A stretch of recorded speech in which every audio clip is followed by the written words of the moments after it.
पुजारी प्रमुख आदरणीय अरुणजी नेटके सर याला विनंती आहे की आपण मार्गदर्शन करावे. अरुणजी नेटके सर. ओम सच्चिदानंद रूपाय नमोस्तु परमात्मने ज्योतिर्मय स्वरूपाय विश्व मांगल्य मूर्तये प्रकृति पंचभूतानि ग्रहा लोका स्वरास्तथा दिशः कालस्य सर्वेषां सदा कुर्वन्तु मंगलम. रत्नाकरा धूतपदा हिमालय किरीटिनीं ब्रह्मराजर्षि रत्नाढ्यां वंदे भारत मातरम वंदे भारत मातरम. जगतजननी मां भारती आज अपने इस नाइक कारभारी पुजारी परिषद के कार्यक्रम प्रसंग पर व्यासपीठ पर उपस्थित परम श्रद्धेय महंत बाबू सिंह जी महाराज, व्यासपीठ पर विराजमान सभी धर्मशक्ति, सभी धर्माचार्य और इस परिषद में बहुत समय से यहाँ पर भोजन की राह देखते हुए सब नायक कारभारी बंधु और श्रद्धेय मातृशक्ति सभी को प्रणाम करता हूँ. 10 मिनट में मैं मेरा विषय समाप्त करूंगा. हम सब यहाँ बहुत देर से बैठे, बस एक 10 मिनट आपको सहना है क्योंकि मुझे भी बहुत भूख लगी है और प्रमुख वक्ता करके नाम छपा है इसलिए खड़ा हूँ. 10 मिनट से ज्यादा बोलूंगा नहीं, बाद में हम आशीर्वचन लेंगे. तो एक कथा केवल सुनाऊंगा, बाकी आप सब बहुत समझदार हैं. गत 1.5 घंटे से यहाँ जिन जिन लोगों ने सारा विषय रखा वो भी आपने याद रखा तो आज का दिन सार्थक होगा. हम सब महाभारत जानते हैं, उसमें का एक प्रसंग है, उस प्रसंग में आज के पूरे परिषद का सार्थक हो जाएगा यदि ध्यान आया तो. महाभारत का युद्ध समाप्त हुआ और भगवान कृष्ण के बहुत अच्छे प्रिय सखा जिनका नाम था अर्जुन, तो भगवान ने अर्जुन से कहा कि अभी तो युद्ध समाप्त हुआ है, हम सब क्षत्रिय हैं, जरा कुछ शिकार विकार होनी चाहिए, जंगल में जाएंगे.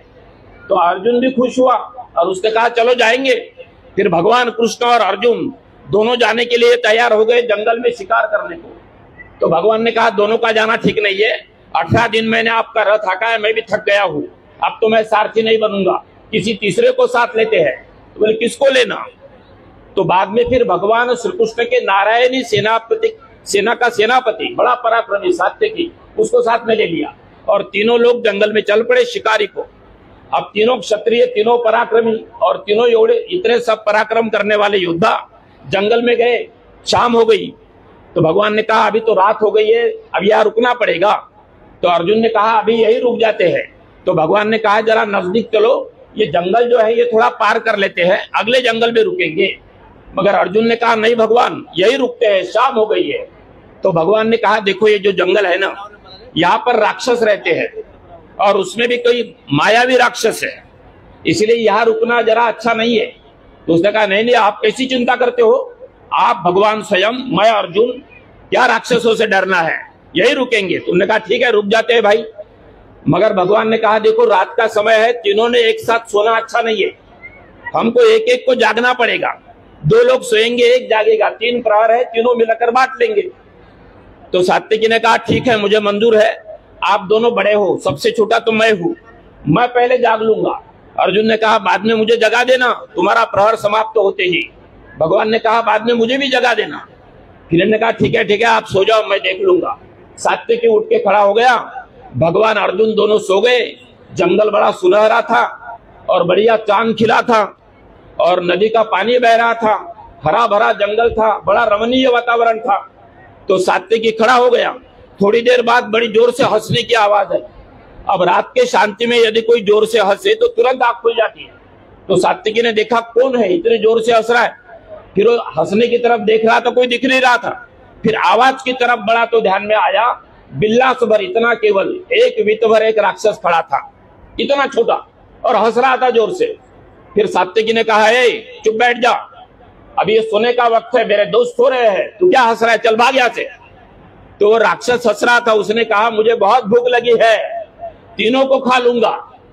सात्यकी ने कहा अबे तू जानता है कौन हूं मैं भगवान की नारायणी सेनापति का सेनापति हूँ सात्यकी, मुझसे लड़ेगा तू?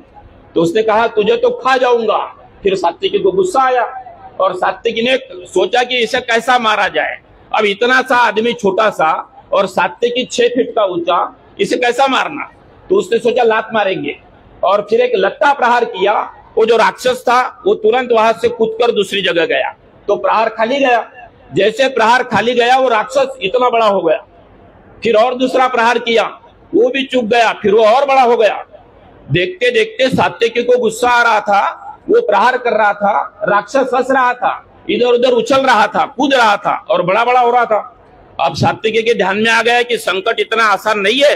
मैं समझता था मैं बड़ा तुर्रम खा हूं, मगर ये तो ध्यान में नहीं आने जरा, धीरे धीरे बड़ा हो रहा है, ये खा लेगा मुझे समय आया तो। फिर उसे भी पसीना आ गया, मगर अहंकार बड़ा होता है आदमी का, उसे बहुत पसीना आ गया, वो थक गया, मगर बोल तो नहीं सकता था क्योंकि इतना पराक्रमी योद्धा। फिर उसके ध्यान में आ गया कि मेरा प्रहर तो समाप्त तो हुआ होगा, कई समय से लड़ रहा हूं मैं, अर्जुन ने कहा था उसे जगा देता हूं। फिर वो अर्जुन के पास गया और अर्जुन को हाथ लगाया और कहा अरे पार्थ। फिर अर्जुन उठा, अर्जुन ने कहा क्यों सात्यकी, क्या है, सब ठीक ठाक है? उसने कहा हाँ भैया सब ठीक ठाक है। तो बोले तुम तो बड़े हाफ रहे हो, बड़े गुस्से हो, आप तो बोले पसीना आ गया है, क्या संकट है? तो बोले संकट वंकट कुछ नहीं, एक राक्षस है मामूली, अभी लड़ रहा था मैं, अभी तो मारने वाला था उसको, मगर मुझे याद आया कि तुमने कहा था मुझे जगा दो, इसलिए मैं आया। तो तुम चाहते हो तो आप उठो, नहीं तो मैं लड़ लेता हूँ। अर्जुन के ध्यान में आया कि ये तो थक चुका है। अर्जुन ने कहा भैया तू अब सो जा, मैं संभालता हूं। फिर अर्जुन खड़ा हो गया। अर्जुन तो बड़ा पराक्रमी, सर्वश्रेष्ठ धनुर्धर, सर्वश्रेष्ठ योद्धा। फिर वो गया राक्षस के सामने खड़ा हो गया और उसने अपना धनुष उठाया और उस राक्षस से कहा कि अब तेरा खेल खत्म, अब तू जिंदा बचना चाहता है तो यहां से निकल ले, क्योंकि अब तेरे सामने इस संसार का सर्वश्रेष्ठ धनुर्धर खड़ा है अर्जुन, जो जीत चुका है युद्ध को। तो वो राक्षस था, वो हंसने लगा, उसने कहा अच्छा, बड़ा अच्छा दिन है आज का, तू भी आ गया यहाँ, तू वही है ना शिखंडी को सामने करके बाण चलाया था तूने भीष्माचार्य पर, अरे पाखंडी, मेरे सामने तू क्या टिक सकता है? अब अर्जुन को आ गया गुस्सा, क्योंकि इतिहास वाली बातें कोई बताता है ना तो बड़ा गुस्सा आता है।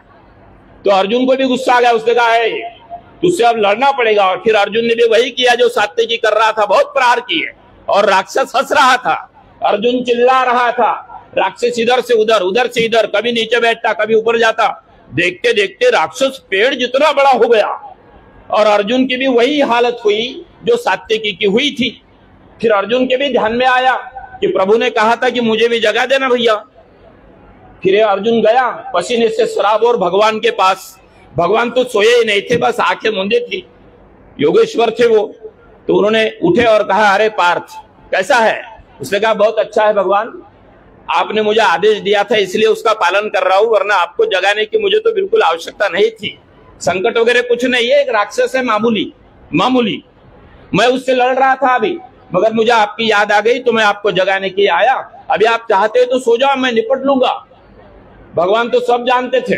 भगवान ने कहा अभी तू निपटने की हालत में नहीं है, तू सो जा, मैं देख लूंगा।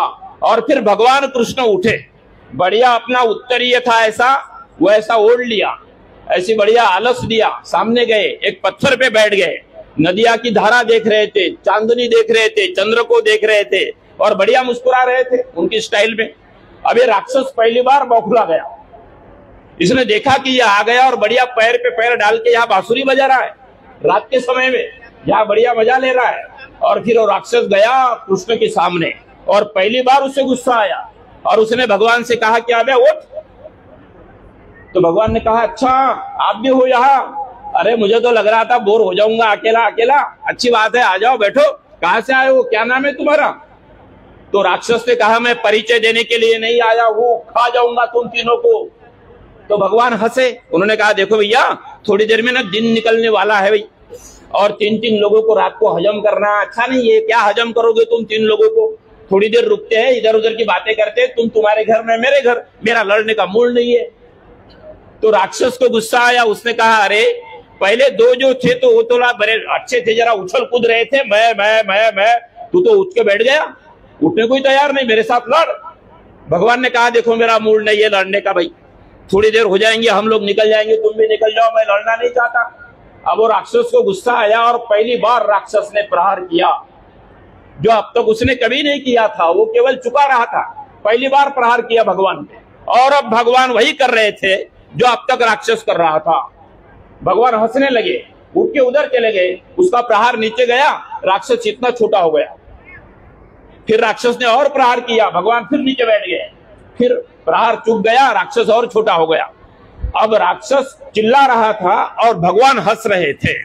धीरे धीरे उसके सारे प्रहार खाली गए और वो अपने मूल प्रत पर आ गया, इतना हो गया। फिर भगवान ने उसे उठाया बढ़िया ऐसा और उत्तरीय में बांध दिया और गले ऐसा टांग दिया उसको, और फिर दिन निकल गया। अर्जुन जाग गया, सात्विकी जागा, उसने एक दूसरे को देखा कि अरे वो राक्षस कितना बड़ा हुआ होगा, अरे मेरे सामने तो इतना हुआ था, तो बोले मेरे सामने तो पेड़ जैसा हुआ था, पता नहीं कहाँ है, अब क्या हो गया। भगवान कहाँ है? भगवान बैठे थे एक पत्थर पर। ये दोनों गए और इन्होंने कहा कि भगवान वो राक्षस कहाँ है? उन्होंने कहा है ना। तो बोले कहाँ मार गिरा है उसे? तो उन्होंने कहा मार नहीं गिरा है, ये बांधा है उसे। तो इनको आश्चर्य लगा कि अरे हम तो बहुत लड़ रहे थे, बड़ा बड़ा हो रहा था वो। तब भगवान हंसे और उन्होंने कहा देखो तुम भक्त हो, तुम बड़े श्रद्धालु हो, तुम निष्ठावान हो, तुम पराक्रमी हो, किंतु तुम युक्ति नहीं लड़ाते। किसी भी शत्रु को यदि समाप्त करना है तो उसकी शक्ति जाननी होगी। शत्रु को जब तक नहीं पहचानोगे किसी को परास्त नहीं कर सकते। मैंने कहा था ये मायावी राक्षस है, ये लोगों के क्रोध पर पलता है, इसे मारने की जरूरत नहीं होती, बस क्रोध नहीं करना पड़ता है या अपने आप इस प्रकार से हो जाता है। तो शत्रुओं का अभ्यास किए बिना संघर्ष संभव नहीं। आज जितने ठहराव हमने यह पारित किया है कि मैं मेरे तांडे को बचाऊंगा, नायक अपने तांडे का सुरक्षा चक्र बनेगा, कारवारी उन्हें सहयोग देगा और मेरी माता बहनें अपने घर को बचाएगी। मेरा तांडा सुरक्षित तांडा, मैं मेरे तांडे को धर्मांतरण से मुक्त करूंगा। मैं मेरे तांडे में किसी बहु बेटी को लव जिहाद का बलि नहीं बनने दूंगा। मैं मेरे तांडे में धर्म की रक्षा करूंगा और धर्म का पालन करूंगा। 2 मिनट केवल गौ माता की महिमा में आपको कहना चाहता हूँ। गाय का ठहराव यहाँ पारित हुआ है और मेरी मान्यता है कि इस भूतल पर भगवान श्री कृष्ण के बाद यदि सबसे अधिक गाय की सेवा किसी ने की है तो वह है भगवान सेवालाल महाराज। भगवान सेवालाल महाराज का जीवन गाय को समर्पित था। उन्होंने गाय को बचाने के लिए तलवार निकाली थी। आप सबको चरित्र पता है, आज समय भी नहीं है उस गाय के बारे में, हम तो जानते हैं, किंतु हम गाय क्यों रखना चाहते हैं? जर्सी गाय नहीं है, होस्टेज गाय नहीं है, गाय तो देसी है हमारी, छोटी गाय, गिर गाय। ये जो देसी गाय होती है इसके कंधे के नीचे एक भौरा होता है, आपने देखा होगा, उसको धक्का लगाया तो गाय वाइब्रेट होती है, हमारी गौ माता उठ के बैठती है। वो जो भौरा होता है उसके बाजू में एक नाड़ी होती है, उसे बोलते सूर्य केतु नाड़ी। जब सूर्य भगवान उगते हैं तो वो सूर्य केतु नाड़ी से हमारी देसी गाय के दूध में सुवर्ण क्षार छोड़े जाते हैं, सोने के क्षार। इसलिए देसी गाय का दूध कभी भी सफेद नहीं होता। कौन से रंग का होता है? पीले रंग का होता है, क्योंकि उसमें सोना होता है। जो गाय का दूध प्राशन करता है उसका तेज बढ़ता है, उसके चेहरे पर वैसा ही ग्लो रहता है, किसी क्रीम की जरूरत नहीं पड़ती। गाय के दूध में वो शक्ति है। गाय का गोमूत्र, गाय के गोमूत्र में 17 प्रकार के खनिज तत्व है। गाय का गोमूत्र पीने वाले को 1 से 5 प्रकार की बीमारियां नहीं होती। कैंसर की बीमारी भी गाय के पंचगव्य से ठीक होती है, कैंसर जैसा आजार गाय के केवल गोमूत्र से।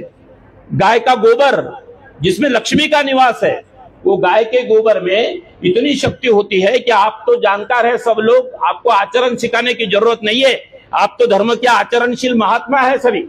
गाय का गोबर गर्म होता है, कितना गर्म होता है?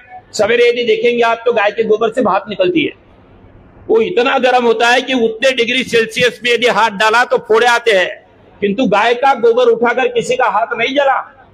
इस पर अभी रिसर्च हो रहा है, पढ़े लिखे लोग अब थोड़ा वैज्ञानिक बनने की कोशिश कर रहे हैं। यह हमारा पुराना विज्ञान है गाय का, इसलिए जिसके घर में गाय है उसे किसी बात की कमी नहीं है। इसलिए हम गाय का पालन करेंगे और हमारे तांडे को बचाते हुए पूज्य संतों के आशीर्वाद से विश्व हिंदू परिषद के अधिकृत नेतृत्व में धर्म को आचरणशील धर्म में परावर्तित करने के लिए परिषद है। विश्व हिंदू परिषद का उद्देश्य है हिंदू आचरणशील हिंदू बन जाए। तो हम सब अपने आचरण के द्वारा अपने धर्म की रक्षा करेंगे, संतों का मार्गदर्शन सुनेंगे और मेरा तांडा सुरक्षित तांडा, मेरा तांडा धर्मांतरण मुक्त तांडा, मेरा तांडा गौयुक्त तांडा, एक भी घर ऐसा ना रहे जिसमें गाय न हो। इन सभी ठहरावों को पास करके इसका हम अनुसरण करेंगे। आज इस दिन पर मुझे इस पवित्र भूमि पर बुलाकर पूज्य पावन संत भूमि पर आपके सामने बोलने का जो सौभाग्य प्राप्त हुआ, मैं आप सबको फिर से अभिनंदन करता हूँ, आपके आभार मानता हूँ। संत सेवालाल महाराज की, भारत माता की, सनातन हिंदू धर्म की जय श्री राम।